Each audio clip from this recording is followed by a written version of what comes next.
Yeah, this is always like, Yeah, this is the hardest bit, I think. yeah, just waiting for it to catch and always not knowing if you're Yeah, quite there. I There we know. are. We are live. Yeah, so welcome to Sacred Business Stories. This is our weekly Substack Live where we really just have an honest conversation with entrepreneurs about what it looks like to build a business that's aligned with their deepest truth. And today we are grateful to be joined by Sue Reid, who is a certified confidence and self-belief coach. I believe you're also a NLP practitioner. Is that correct? And maybe Yeah, hypnotherapy as NLP well. Mhm. therapy. Yeah, yeah. Yeah. So we'll just give folks a little bit of time to catch up and join us here, and then we'll get into the official introductions and let you share more about yourself. Okay. Yeah, and I always like to remind people like why we are doing the Sacred Business Stories and the people that we are inviting here. And it's really like what sacred business is for us. So your ability to bring your gifts forward, your challenges, your victories, like all of who you are, and transform that into something that you use most of your time, right? Like business hours, work hours. That's often like what we dedicate more time or a lot of time in our lives. And this is just to inspire people. Like if one person can do it, like if that's the desire of someone else, like we all can do it. So it's really like to inspire people. Yeah, yeah. That's so spot on because I think I mean when my story, my backstory, it leads into where I am now, and it's kind of almost it fits in with what you're doing because it's almost like I'm being pulled in a direction. When we start talking about my actual business, I'll explain more about how it wasn't meant to be a business. Really, it just seems to be unfolding. Um, Mhm. Yeah, you, it's yeah, really interesting because for myself too, like I feel that like I was chosen by the way I share. And we had someone that said once, like at one point, like you have no plan B, right? yeah, That's your calling. That's something that it's in your heart, and you just know that you got to keep going, that you got to keep moving. And yeah, like it wasn't me planning. Oh, I'm gonna create this, and I had all the plan. Like it was like a process of unfolding. yeah. That's exactly it. Yeah, Yeah. definitely. Yeah. Yeah. So with that, so yeah, we'd love to just kind of open it up to you and just let you share a little bit more about yourself, your journey to where you are now, and what you're creating. Yeah, so as I said, it's evolved. So it wasn't. Hi, Sinem. I It see. wasn't meant to. It kind of wasn't meant to be, but I think it was meant to be. So I was in retail banking. I had a career for 42 years because I'm 66 this year. So in my day, this is what you did. You went into a career and you waited until you retired, and then that was it. And that's when people sort of shut off and started doing gardening and days out and things like that. And so I retired in 2019, and I had already moved to 3 days a week. So I had started thinking about, well, what do I do when I retire? Because I'm only going to be 60. I don't really want to like hang up my work at all. But I didn't want to go back to full time work. So to kind of understand it a bit more, if you go back to when I left school, I the reason I went into retail banking is because my dad said that's a good job to go into. What I wanted to do was be a doctor. So I wanted to go to medical school, I wanted to train to be a doctor, and that's what I had in my heart. But my father, well, both my parents, my teachers said, you're not clever enough. You won't pass all the exams. And I know they were trying to be kind and helpful because I wasn't the brightest kid in the school. But I was never given a chance to go and try. I was just told, you can't do this, it won't work for you, don't even bother, you'll get hurt. So that fed into my feet already feeling I'm not good enough, and that just fed into it even more that I'm just not good enough. So I settled for what my dad suggested. He said go and work in a bank, so I went and worked in a bank, and I had a good career, and I loved it. The thing I loved most about it though was meeting people and helping people. And so when I retired, I thought, how can I use what I learned in my career to bring forward into retirement? So I thought, well, I'll learn NLP, neuro linguistic programming, to anybody that doesn't know what that is, hypnotherapy. And then I'll do some like little side work, hobby type of thing, helping people with their issues, because I went through a very bad patch in my life with 3 horrendous toxic relationships. I nearly died because I got stabbed 5 times when I was 17. So that was the first horrific relationship. And then it just went from bad to worse from there. So I thought, right, well, I built up my confidence from like hitting rock bottom. And I love people. I really love meeting people and helping people. So how can I put those two together? So I thought, well, I'll do the hypnotherapy and NLP. And then, of course, then we went into lockdown because it was 2020. So I had to put that on hold. So I started writing. I wrote a book without really knowing what I was doing, but I just thought I'll write a book about confidence, put it on Amazon, got someone to do it for me, like to put the book on Amazon for me because I didn't know how to do that either. I didn't know anything about marketing or launching or anything. It was just like, do it, put it on there. Now I can call myself an author. Um, and so from there, I thought, when we came out of lockdown, I thought, well, I did like the writing part, and I do still like the helping people. So the other thing I did in lockdown was I took my certification to be a life coach, because I went to the Jay Shetty school online because Jay Shetty kept popping up. And it was like messages that come to you, like he just kept appearing, and like I was reading stuff and he'd pop up, and then I was watching something and he'd pop up. So I thought, okay, perhaps I'll be a life coach and I'll take a certification, and I can then help people with their confidence. So I passed that, I got that qualification. So now I've got 3 qualifications. But I still didn't think, okay, well, I could do a business with this. I thought I'll just, help people in my community, help people that I know have got issues. Um, and then Sinem came along. So she suddenly started popping up all over the place. So I watched a few of her YouTube videos. And then, of course, I signed up for her email. So I was getting emails from her. And then somebody else mentioned Medium, and I thought, well, that rings a bell. Oh, that was in that YouTube video. And then somebody said, well, if you write another book and you put it on Medium in stages, you'll get paid for it. And I thought, well, that sounds good. So I started writing on Medium, and I was hopeless. I didn't get anywhere. So I went back to Sinem and I said, right, now I want to join your program. So then learning how to write, and then it's just evolved from there. So the point where I thought, okay, this could be a business, is really when I came to Substack. And again, I only came to Substack because Philip and Sinem came to Substack, so I followed them. And I love it here. So now I'm still doing my one-to-one coaching. I've started taking paid subscribers. I'm building up my Substack.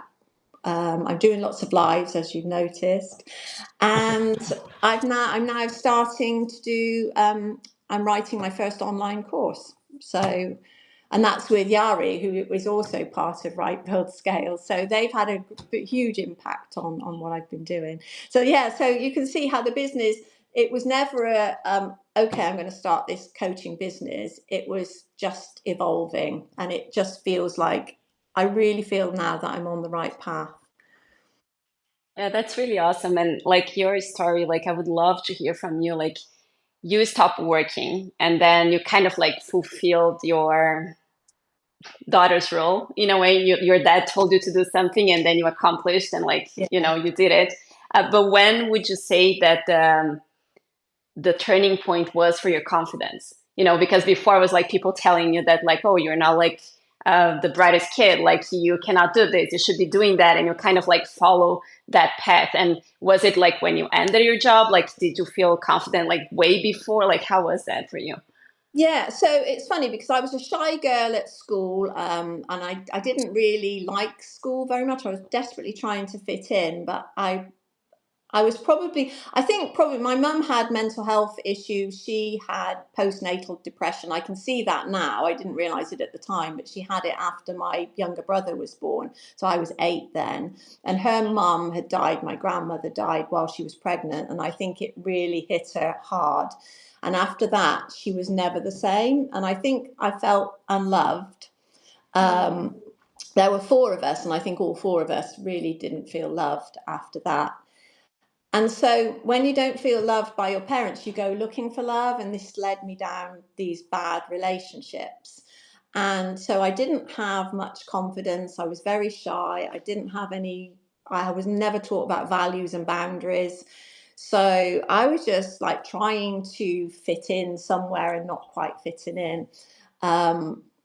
And so my confidence took a huge knock. So with every bad relationship, I went down a little bit further. So the first person, I was only 17 and I was stabbed and left to die basically in the street. Luckily, a couple of young lads found me and took me to a house, and then, but I had a punctured lung and missed my one of my major organs. I can't remember now, it's my heart, but by an inch. So it was pretty serious.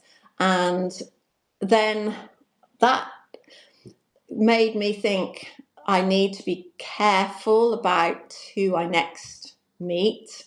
And so I kind of found somebody who I thought would protect me because he was big and strong, but he was also quite violent and he used to beat me up. And so I then left my hometown of Gloucester to move to Devon with the next person that came along, who kind of was saving me, if you like. But then he turned out to be very controlling as well. So it's almost like when I was a little mouse, I was easy to control. But as soon as I started having any sort of personality and thinking for myself, he just had to bring me back down. So he used mental abuse. So I actually think mental abuse is worse than physical abuse because it leaves bigger scars. So at the end of that relationship, I was 38. And so 3 bad relationships. The third one I did actually marry. I shouldn't have, but I did. And then when that ended, I had no confidence whatsoever. I didn't like myself. I thought, I've ruined my life. I'm useless. I just can't get relationships right. I can't get life right. I was really, really hitting rock bottom. The only thing I was good at was my job. That actually, and when I was with customers in the bank, I was really confident. So that kind of, it showed me that it was in me, because I actually believe everybody is confident. It's the self-confidence and the self-belief, self-love that you lack, and self-esteem. So I didn't love myself. I thought I was a horrible person. I thought I've made a mess of everything. I don't deserve anything, all the bad things you think about yourself. And I thought, I have to change my life because I cannot go on down this road. I've got to do something. So that was my pivotal moment when I thought, I've got to find myself, find my confidence. So I just started journaling because a friend said to me, if you ever had to go to court because of your ex-husband, then it would be a good idea to document everything he's done, everything he said. So I did that, which I didn't ever had to go to court, but it really helped me writing things down. So I started writing down my thoughts and feelings then, and I just carried it on. So that helped a lot. And then I started reading self-help books. And I just really slowly did a lot of inner work. There weren't life coaches around then, 30 years ago, well, just under 30 years ago. There weren't life coaches around then. I went to a counsellor, but I just couldn't do it. I didn't want to talk about the past. I wanted to move on, not go backwards. So I couldn't do counselling. So I thought, I've just got to sort myself out. So that's what I did. So this is where I am now, is that I think my purpose now is to help other people that maybe have gone through their own trauma, their own bad relationships, that maybe don't believe in themselves enough, and I can help them to get where they want to be.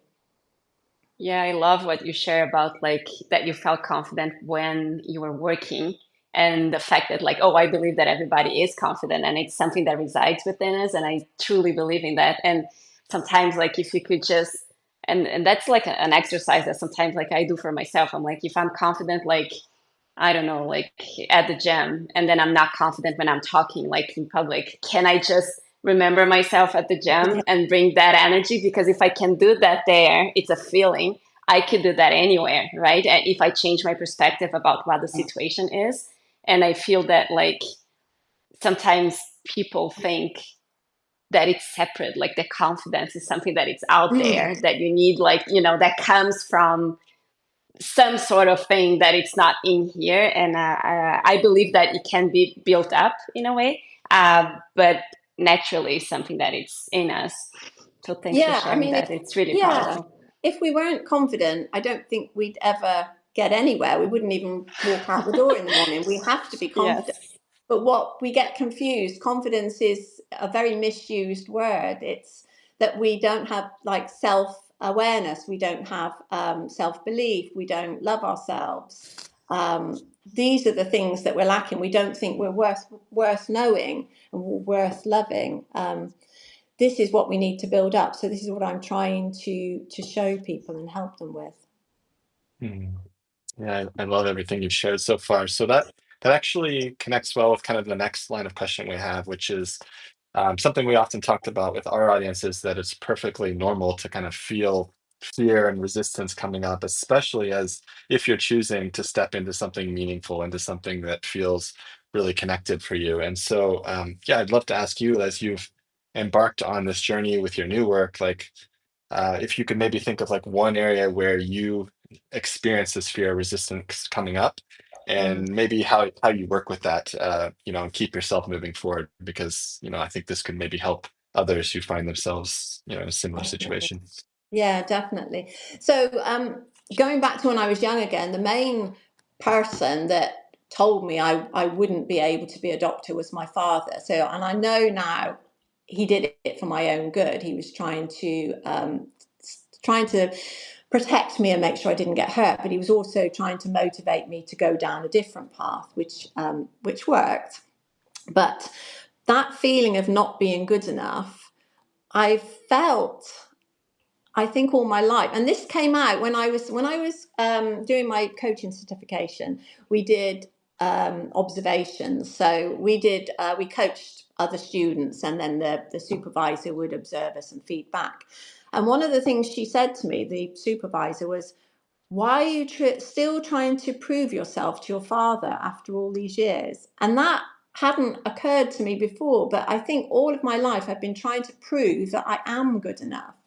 So I think this is the thing, that although I realise that now and I'm aware of it, and actually I think it has motivated me to do well in my career and in my life now. It does push me forward, but there's still that, am I good enough? Like, doing anything, like coming on here, will people think she's talking, she talks too much, she talks rubbish, she doesn't know what she's on about? Will they judge me? And I'm not really worried about what people think of me, whether they like me, whether they judge me. But what worries me is if I make mistakes, if I say something that's wrong, if I upset somebody, it's just that fear of not being good enough. And I think that's what is my resistance sometimes. And also, like, when you look at other writers, other people on here, and they're doing better than you, and you think, oh, perhaps I'm not as good as I thought I was. Perhaps this isn't for me. And particularly when I was on Medium, I practically nearly gave up because I thought, I just getting nowhere. Like, I'm not growing. I'm not earning anything really. And so maybe I should just give this all up. But coming to Substack changed all that, so it's a really good move. So yeah, my point of resistance is probably that, am I good enough? And the answer I have to tell myself is yes, I am. And the mantra that I've used for years and years that really works for me is, everything will be okay. So anytime rather, I'm doing something I'm nervous about, I just say to myself, everything's going to be okay. Yeah, it's very similar to my mantra that I used when I decided like to quit my job. And I had a plan and an idea, and everything went, of course, the opposite direction in many ways. And then I had the mantra like everything is always working out for me. Everything is always working out for me, and Yeah, everything was like just falling apart. And I'm like everything is out, like repeating that over and over and over. yeah, And I yeah. would go for walks, just thinking about that. Like there was no other thought. There was just this. Everything is always working out for me, and sometimes like I feel that we need that, right? Like we need the mind to be grounded in something that will keep you moving forward. Otherwise, you're gonna just like give up or fall back into like patterns that it's not maybe serving you anymore. Absolutely, yeah. And when you say things like that, everything is working out for me, that goes into your subconscious, and your subconscious believes everything you tell it. So it's going to look for proof. So it'll show you where you've been doing really well and where things have worked out for you. So, but of course, the opposite is true as well. So if you walk around thinking everything goes wrong for me, then your subconscious will show you evidence of what's going wrong for you. Yeah, that's absolutely true. And then as I was like repeating those things in my mind, then like things will start shifting, because I was like seeing from a different perspective. And then opportunities would show up, and then I'm like, yeah, like everything. And then it's like I'm proving myself right, right? Like everything is always working out for me, and it's very interesting because at the beginning, and I constantly update my own mantras. But at the beginning, like I had to repeat that to believe. But when I first said that, I'm like, I don't believe that this is Yeah. true, and I had to like insist on that. Um, oh, Uncle Traveling, yes. Thanks for being here. But I had to repeat that to the point that like right now, and I am very proud of myself for that. Like my inner voice is the first one, like something like when shit hits the fan, my inner voice is like, just chill, like Yeah. everything is always like it became the inner voice, which wasn't the thing before. So my subconscious, like, but that wasn't like me walking one day saying that. It was like Yeah. quite some time repeating that Yeah. over and over and over. Yeah, it does go in. It's brain training. You can train your subconscious to Exactly. think whatever you Yeah. want to think. Yeah, and it's incredible what you were saying about your dad. It's interesting. I had very similar experience with my parents. In fact, my parents also thought I should be a doctor. That was like my mom's dream, I feel. I did not follow their guidance, and it actually led on many years of kind of conflict. I actually eventually ended up dropping out of school and kind of following my passion at the time, working in the music business. But yeah, I ask myself often sometimes like how much that still affects me today. Because, for example, I was just spending about 2 weeks with my parents in the States. I just got back from that trip, and still today, like whenever I try to have the conversation with my parents, like they have absolutely understanding. They're like, "What do you do? How do you make money? What is this, internet thing?" And it's interesting. I catch myself like always this like need or desire like for them to like get it, and I just kind of have to keep reminding myself that, that's not necessarily their role, and they show their love in other ways. But yeah, I resonate with kind of what you were sharing about that experience for sure. Yeah. Yeah, I Yeah. think it's common. I think especially in my age, I mean, obviously you're a lot younger than me, but in my age group, I think it's very common because my parents, they were born during the war years, so life must have been tough. And so, wanting to protect their children, but also being quite shut off emotionally, I think that was quite common. hmm Yeah, for sure. Well, the next topic we love to talk to you about is, and I feel like you've found your rhythm with this, especially with everything you've been doing with the Substack Lives.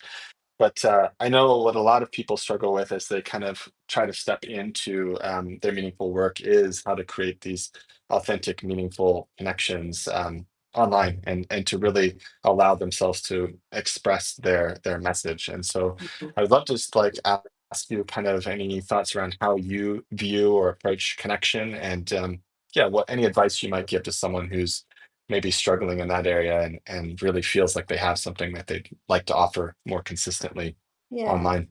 yeah, yeah. I mean, what I'd say is just, I mean, it's pretty obvious, but just be yourself. Just don't. I mean, the temptation is to try to follow what somebody else is doing, and be like them because you can see they're doing well. So if I do that, I'm going to do well as well.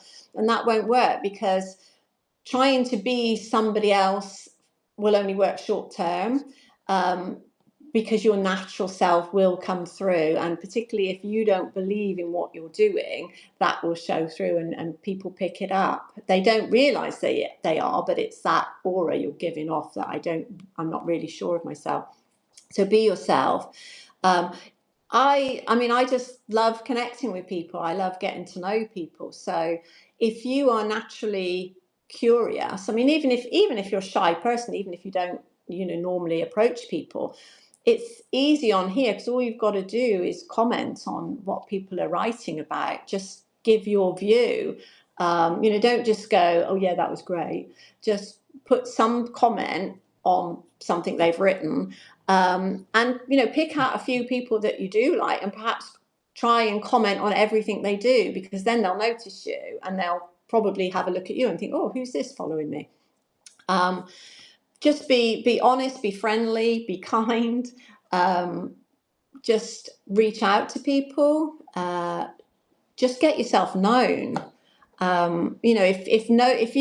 If you only write once a week and just put one comment on, and think people are going to notice you, they won't. So the more you interact with people, and also with the algorithm, the more you interact with people, the more the algorithm is going to show you to other people, because they think, well, this person does a lot. Um, if you can do lives, I think lives are great at the moment. I think it's a great way of getting to know people and also getting yourself known. I know it's scary to do your first one, but don't do it on your own. Just get somebody else, be a guest, come and be a guest on mine if you like. I don't There you mind. go.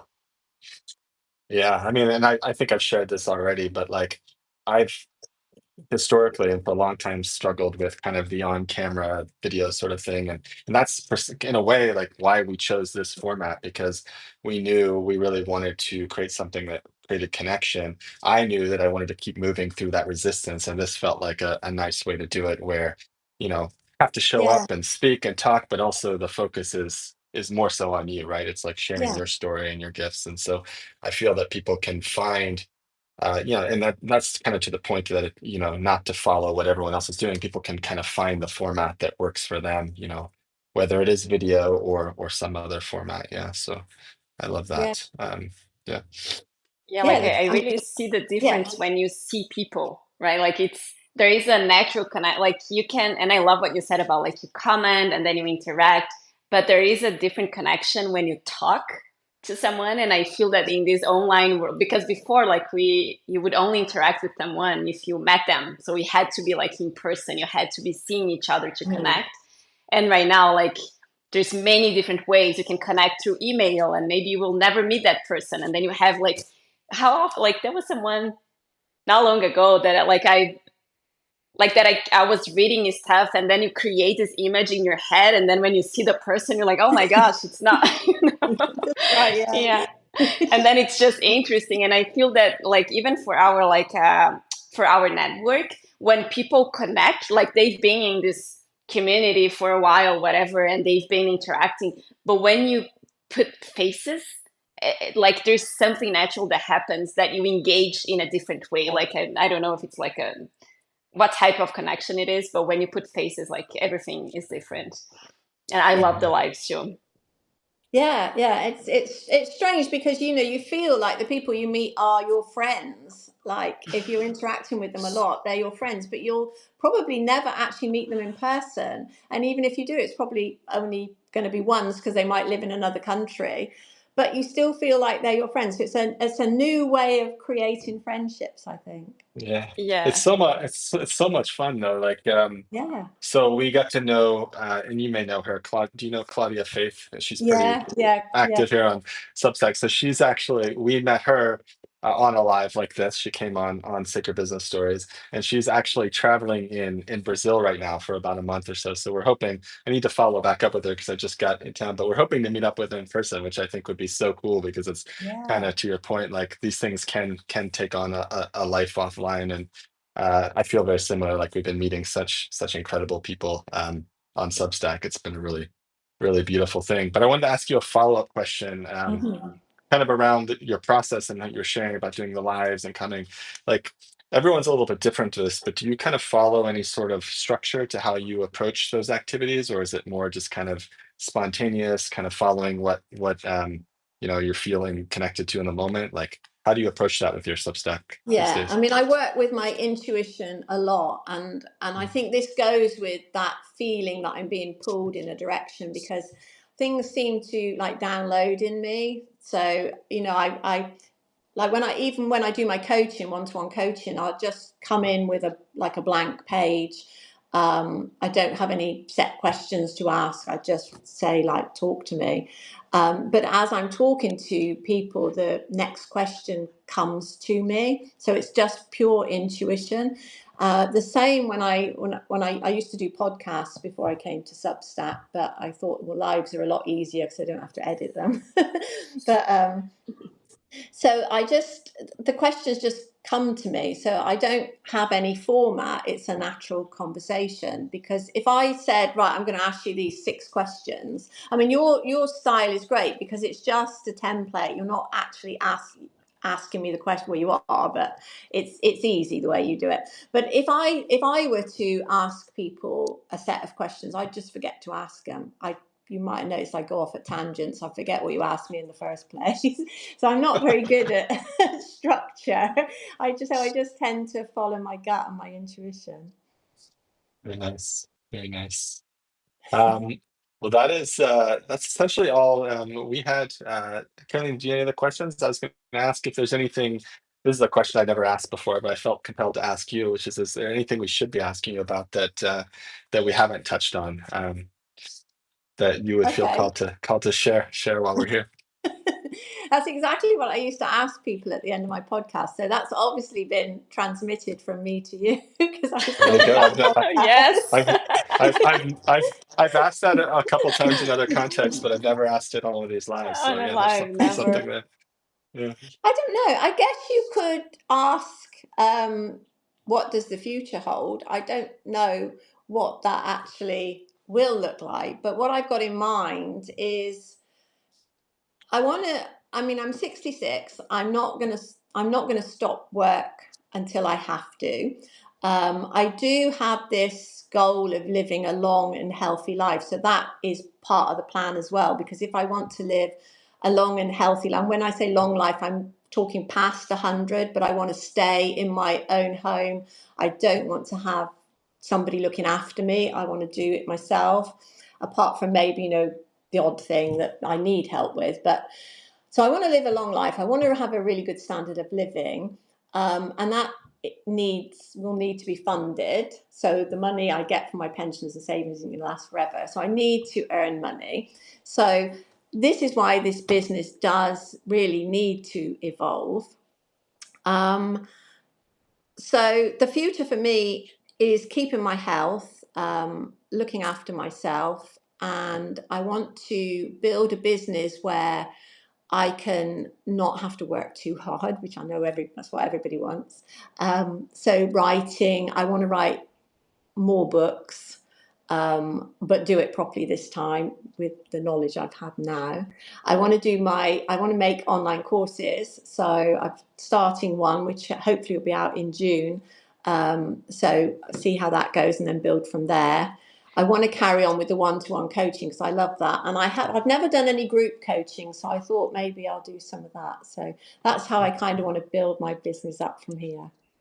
Very nice. Can you give us a little bit of a preview on what the course is about, or is that top secret information at No, this no, point? it's not a secret. No, it's going to be for professional women, and it's confident communication. Because when I was in banking, the one thing I found, I mean, at some points I was the only woman in a meeting, like with a lot of businessmen. Some of them were, higher grades than me, and it was always very difficult for me to speak up, and when I did, I often got talked over because I was the only woman. So I want to give women the confidence to be able to speak up in meetings, to go to things like networking events and be able to start conversations and approach people. And also, part of the course is going to be about body language as well, because if you are trying to be confident but your body's not showing that you are confident, that can be picked up by the other person's intuition as well. So that's what I'm building into it, but it's early days yet. I'm still working on it. Do you have a sense of when that'll be going live, or or is that's I'm still aiming kind of for June. I'm aiming for June. So, but I'm going to do a pre-launch. I'm going to do this properly. So I'm going to do a pre-launch. So people will be able to buy it early or book it early, buy it early, and have a discount, a really good discount and bonuses if they buy it early. So yeah, look out for that. But it should be June time. That's what I'm aiming for. yeah, that's really exciting. Yeah, Yeah. it's really nice what you share about the body because, well, I work with embodiment, right? And often, like, we don't realize that we can shift your mind by shifting your body. And Yeah. if you put yourself in postures, like, whatever you want to feel, then automatically, like, your brain receives a message. And, like, yeah, I struggle with confidence, but if I could feel confident, like, how would I walk? How, how would my chest be, my Yeah. shoulders? And then little by little, you build up that energy, and then you start receiving thoughts of, like, confidence, so they work like yeah, very close to each other, and it's very powerful. And I want to say one thing to you about your future, because I have a mantra. It's probably for 2 years now that I say to myself that the older I become, more I become more healthier, more abundant, and more spiritual. So kind of Okay. like, I'm going so I to have change this that mantra then. of like, Yeah. yeah. And then like, and I keep adding stuff. I'm like, I'm more flexible, and I'm like, have a nicer body, and I feel even greater, so I keep like, the older I get, like kind of going to the opposite direction that society in a way teaches, that the older you get, like you start to like going Yeah. down the hill with your body, with your mind, with your activities. And I'm like, can I create something that I'm like going up the hill in a way until I die? Yeah, that's So that's brilliant. what I've been like training my brain to. Yeah, amazing. Yeah, I'm going to use that definitely. Cool. Well, at this point, if there's anyone that's joining us live, if you have any questions for Sue, feel free to pop those in the comments, and we'll be happy to have Sue answer those for you. But while we're waiting to see if there's anything there, Sue, like obviously we're here on Substack, so it's always kind of like the obvious answer, like, oh, just check me on the Substack. But if someone was more curious about your work and wanting to learn more about, how to get into your world, any advice they would give, anything you might suggest that they check out? Okay. Well, my book is on Amazon, so it's called Building Confidence: How to Thrive as a Shy Person. So that is on Amazon. But everything else is on Substack now. I do have a website, but at the moment I've shut it down because I've been working on it. So everything at the moment you can find me on Substack. Mhm. Wonderful. Cool. Awesome. Well, thank you so much for being here with Thank us. We're super you. grateful to have you join us. We'll share this out. You've probably seen it, but we do kind of like an official Yeah. recap that we share with people. So we'll make sure you have a copy of that as well if you'd like to share it with your community. And yeah, thank you so much for being here. It's really, really fun to learn more about you, and excited to see how Yes. your work progresses with your course and everything you're looking to create. It's really beautiful. Yeah. Thank you. Thank you for having me. It's Mhm. been lovely being here. Mhm. Thank you. It All was very right. nice to connect. And as you said at the beginning, like you feel that we know each other, and then just Yeah. connecting this way, like it's nice. Mhm. All right. Well, have a Okay. wonderful rest of your day, and thank you again, and we will see you on the stack. Yeah. Take Thank you, care. Sue. Bye. Bye. Bye.